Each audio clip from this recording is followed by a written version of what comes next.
السلام عليكم الاخوان ديالنا مربين الدواجن. نتمنى انكم تكونوا بصحه جيده والاموركم مزيان. المهم الخوت اليوم جينا نهضروا على المرض اللي داير دابا، هو مرض العطسه. كاين العطسه خصوصا هاد الايام هادي، هاد الجو هذا بارد. الفلالس، الناس اللي كتربي الفلالس عندهم مشكل ديال العطسه، تبقاو يسمعوا واحد التصفير عند الفلوس. ومهم العطسه ملي كتهزو كتسمع واحد شويه الشخره كاينه، ملي كتسمع الصوت ديال صدرو كتسمع بان كاين واحد شويه ديال التخرخير. المهم جيت نتقاسم معكم الدول ديال هذا المشكل هذا خوتي، ونتمنى انكم تعاونونا ببارطاج وشويه الدعم. المهم دوزو الموضوع ديالنا نوريكم العلاج. الاخوان ديالنا كما كتشاهدوا دابا نوريكم القطيع ديالي ان شاء الله يا ربي. داو معايا التيسير ولاحظوا التحول من الفيديو الاولاني اللي بارطاجيت معكم على القناه ديالي، والفرق بينه وبين دابا ما شاء الله. يعني واحد المده وجيزه، ما كاملش واقيلا حتى شي يومين ولا 3 ايام باش صور ديك الفيديو. كما كتلاحظوا هو القطيع ديالنا الاخوان، دايرين لهم 5 ديال البولات، معملينهم شويه بهاد السخان هذا ديال الضوء على اساس انه كيبرد. دابا عليها كتلاحظوهم دابا مفرقين. كما كتلاحظوا الاخوان نزوم لكم واحد شويه باش تشوفوا القطيع ديالنا ما شاء الله الاخوان. كاين البولا كيجيو كاين حتى تحت منا باش كيسخنوا.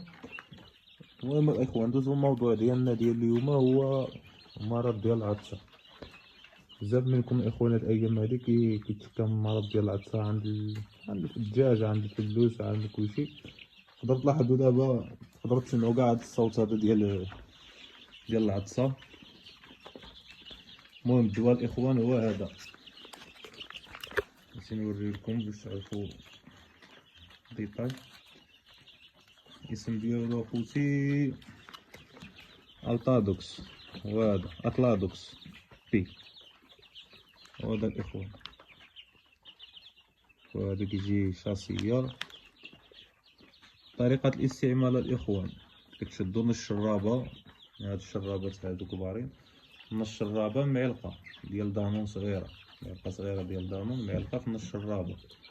كتقدموا الفلوس ديالكم الاخوان واحد المدة ديال 3 ايام، وكتشوفوا الا عطا نتيجة مبقاش العطسة عند الفلوس ديالكم صافي كتوقفوا. ما عطاش كتزيدوا واحد اليومين وان شاء الله يا ربي راه الفلوس ديالكم غيرجع مزيان بحالة جيدة.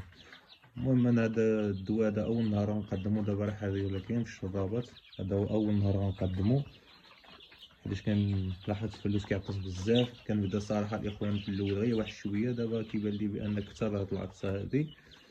ايوا حاولت انني نبدا نقدم له هاد الدواء هذا ونشوفوا النتيجه مع بعضياتنا الاخوان، واش فعال ولا ماشي فعال. اخوان انا على حسب النصائح ديال الناس اللي سبقاني للدومين وساقسيت، كيعطي راه فعال وكيعطي واحد ايجابيه مزيان. وشكرا الاخوان، ودعوا لنا بالتيسير ان شاء الله يا ربي يوفقنا في هادشي هذا، والله يعاونكم الاخوان.